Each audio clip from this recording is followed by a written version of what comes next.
Shooter आहोत अशी 20-20 वर्षाची पोरं मिसरूड न फुटलेली सोशल मीडियावरती येऊन सांगतात. त्यांची भाषा बघा, त्यांचं काय त्यांच्यावर संस्कार आहेत त्या बीडमध्ये.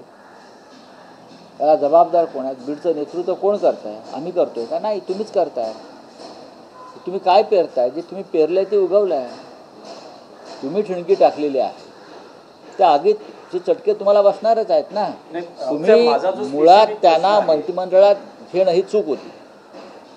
कारण तिथे ज्या खुनाचा तपास सुरू आहे किंवा ज्या हत्यांचा तपास सुरू आहे तो जर निष्पक्ष व्हायचा असेल, निष्पक्षपणे व्हायचा असेल, पारदर्शक व्हायचा असेल, तर मी खात्रीनं सांगतो की एकही मुंडे सध्या तपास पूर्ण होईपर्यंत सत्तेत असता कामा नये. आणि ही भूमिका त्यांनी स्वतःहून घ्यायला पाहिजे. म्हणजे तर लोक त्यांच्यावर भविष्यात विश्वास ठेवतील. स्पेसिफिक प्रश्न आहे की जे कटकारस्थान रचलं जात आहे असं जे धनंजय मुंडे यांचं म्हणणं आहे.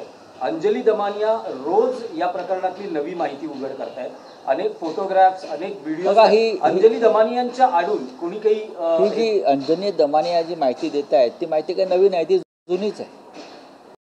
सुरेश धस असतील, संदीप क्षीरसागर असतील, आम्ही सगळे असू, ही वारंवार ही माहिती पुढे आलेली आहे. बीडमध्ये काय चाललं आहे हे नवं नाही. संतोष देशमुखाचा खून त्यांना पचवता आला नाही. बस त्यांनी गेले वर्षभरामध्ये 38 खून पचवले, पण एक खून जो आहे तो महाग पडतो.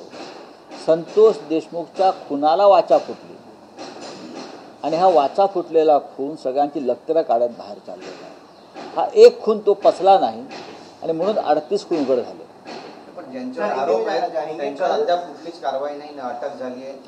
जर आरोप आहेत आणि त्यांच्यावरती कारवाई होत नसेल तर त्याला जबाबदार या राज्याचे गृहमंत्री आहेत. गृहमंत्री कोणाला तरी वाचवत आहेत. गृहमंत्री हे दुबळे आहेत, कमजोर आहेत, हे यातून स्पष्ट होत आहे. ही गृहमंत्र्यांची जबाबदारी आहे ना. जर लोकांच्या मनात भावना आहे की खरा आरोपी सूत्रधार वाचवला जातो आहे, तर ती शिंतोडे जे आहेत हे या राज्याच्या गृहमंत्र्यावर पडत आहेत.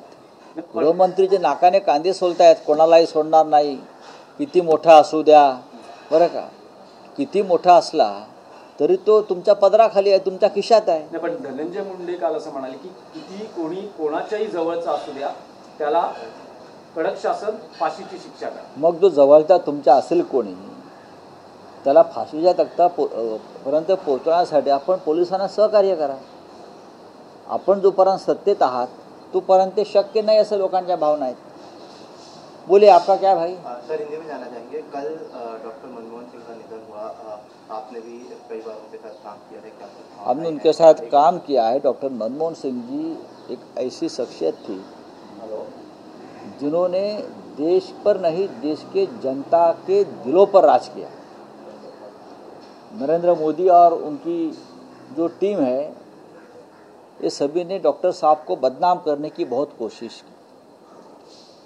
मौनी बाबा कहा, पपेट कहा, सब कुछ कहा, लेकिन ये आदमी इतना प्रामाणिक और सभ्य रहा कि कभी गलत शब्दों का इस्तेमाल नहीं किया. अपने जो विरोधी है उनके लिए भी क्या क्या कहा मोदी जी ने कि रेनकोट डालकर कैसे स्नान करना है, ये मनमोहन सिंह से सीखे. इस प्रकार का इस्तेमाल, शब्दों का इस्तेमाल किया और बहुत कुछ किया.